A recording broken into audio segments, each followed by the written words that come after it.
నమస్కారం.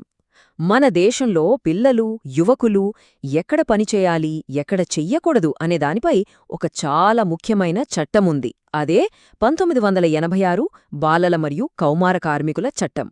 రండి, ఈరోజు మనం దాని గురించిన పూర్తి వివరాలు తెలుసుకుందాం.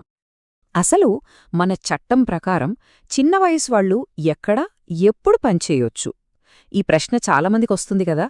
అందరికీ ఒకే రూల్ ఉంటుందా, లేక వయసును బట్టి ఏమైనా మారుతుందా? రండి, ఈ ప్రశ్నలకు సమాధానాలు వెతుకుదాం.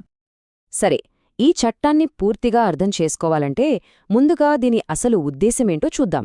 తరువాత బాలలు అంటే ఎవరు, కౌమారులు అంటే ఎవరు అనే తేడా తెలుసుకుందాం. వాళ్ల పని, నియమాలు ఏంటి, ఏమైనా మినహాయింపులున్నాయా? ఒకవేళ ఎవరైనా ఈ రూల్స్ పాటించకపోతే ఏమవుతుంది? చివరగా బాధితులకు ఎలాంటి సహాయం అందుతుందో కూడా మాట్లాడుకుందాం. ప్రతి చట్టం వెనుక ఒక ముఖ్యమైన కారణముంటుంది కదా. మరి ఈ చట్టాన్ని ఎందుకు తీసుకొచ్చారు? దీని అసలు లక్ష్యమేంటో ఇప్పుడు చూద్దాం. చూడండి, ఇక్కడే ఈ చట్టం ఎంత స్పష్టంగా ఉందో అర్థమవుతుంది. ఇది వయసును బట్టి రెండు వేర్వేరు రూల్స్ పెట్టింది. చిన్నపిల్లలనైతే ఏ పనిలోనూ పెట్టకూడదు అని పూర్తిగా నిషేధించింది. అదే కొంచెం పెద్దవాళ్లైన కౌమారుల విషయంలో వాళ్ల భద్రతే ముఖ్యం కాబట్టి వాళ్లని కేవలం ప్రమాదకరమైన పనుల నుంచి మాత్రమే దూరం పెట్టింది. ఈ మొత్తం చట్టం రెండు ముఖ్యమైన పదాల మీదే ఆధారపడి ఉంది. ఒకటి బాలలు, ఇంకొకటి కౌమారులు. ఈ రెండింటి మధ్య తేడా ఏంటో సరిగ్గా తెలిస్తేనే మనకు ఈ చట్టం మొత్తం అర్థమవుతుంది. చట్టం చాలా సింపుల్గా రెండు గ్రూపులుగా విభజించింది. ఎవరైతే 14 సంవత్సరాలు పూర్తి చెయ్యలేదో వాళ్లను బాలలు అంటారు.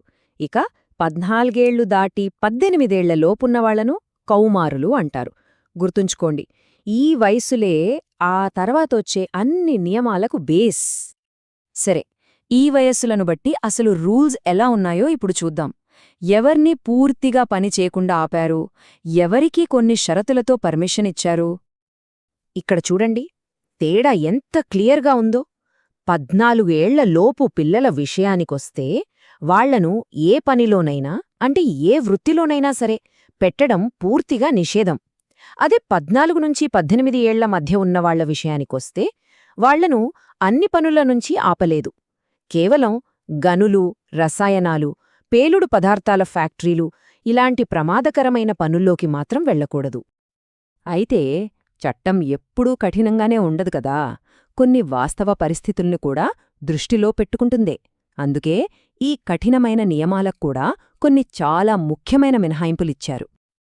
ముఖ్యంగా పిల్లల కోసం 2 మినహాయింపులున్నాయి. ఒకటి, స్కూల్ అయిపోయాక లేదా సెలవుల్లో వాళ్ల సొంత కుటుంబ వ్యాపారంలో సహాయం చేయొచ్చు. కానీ కండిషనేంటంటే ఆ పని ప్రమాదకరమైనది కాకూడదు. ఇక రెండోది, వాళ్లు సినిమాల్లో, టీవీ సీరియల్స్లో లేదా యాడ్స్లో ఆర్టిస్టులుగా పనిచేయొచ్చు. ఇక్కడ కూడా మెయిన్ కండిషనేంటంటే వాళ్ల చదువుకి ఎలాంటి ఇబ్బంది రాకూడదు. రూల్స్ పెట్టడం చాలా ఈజీ, కానీ వాటిని అందరూ పాటించేలా చేయడమే అసలు విషయం. మరి ఒకవేళ ఎవరైనా ఈ చట్టాన్ని మీరితే వాళ్లకు, ముఖ్యంగా యజమానులకు ఎలాంటి శిక్షలు పడతాయో చూద్దాం. పిల్లల్ని లేదా కౌమారుల్ని చట్టవిరుద్ధంగా పనిలో పెట్టుకుంటే మొదటిసారి దొరికితే ఆ యజమానికి 50,000 రూపాయల వరకు ఫైన్ వేయొచ్చు. కేవలం ఫైన్తోనే అయిపోదు, దాంతోపాటు 2 సంవత్సరాల వరకు జైలు శిక్ష కూడా పడే అవకాశముంది. ఒకవేళ అదే తప్పు మళ్లీ మళ్లీ చేస్తే అప్పుడు చట్టం ఇంకా సీరియస్గా ఉంటుంది. రెండోసారి కూడా అదే తప్పు చేస్తే జైలు శిక్ష తప్పదు. కనీసం 1 సంవత్సరం నుంచి గరిష్టంగా 3 ఏళ్ల వరకు శిక్ష పడుతుంది. ఇది చాలా స్ట్రాంగ్ వార్నింగ్ కదా. మరి తల్లిదండ్రుల సంగతేంటి? వాళ్లకి కూడా శిక్ష ఉంటుందా? చట్టం ప్రకారం ప్రధాన బాధ్యత యజమానిదే. అందుకే మొదటిసారి తప్పు జరిగినప్పుడు తల్లిదండ్రులకు ఎలాంటి శిక్ష వేయరు. కానీ అదే తప్పు మళ్లీ జరిగితే మాత్రం అప్పుడు వాళ్లకు కూడా జరిమానా విధించవచ్చు. సరే, ఇదంతా శిక్షల గురించి.